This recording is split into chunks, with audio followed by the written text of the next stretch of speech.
mijozlar qo'yiga Agrobankimizda mijozlar bilan 2 marta uchrashuv tashkil qilingan. Bugungi uchrashuvda sizlar bilan ko'rishib o'tirganimdan xursandman. Kimni nima murojaati bo'lsa, bemalol aytib, o'zlaringiz murojaatlaringizni gapirsangiz bo'ladi. Farhod, kim masala bilan kelgan?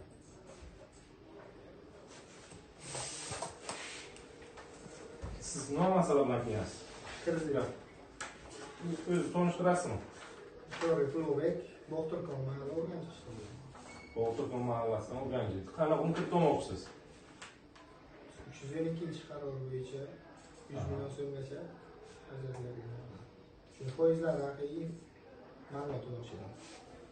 Imtiyozli davr qanaqa?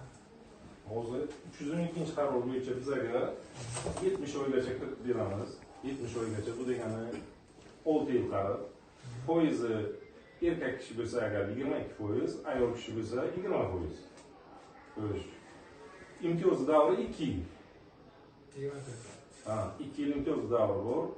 100 milliongacha beramiz. 100 milliondan oshgan qismi uchun garov to'lanadi. Garov taqdim qilishingiz kerak.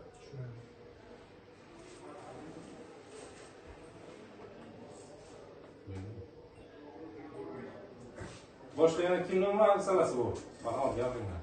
Sizlarga nima masala bilan?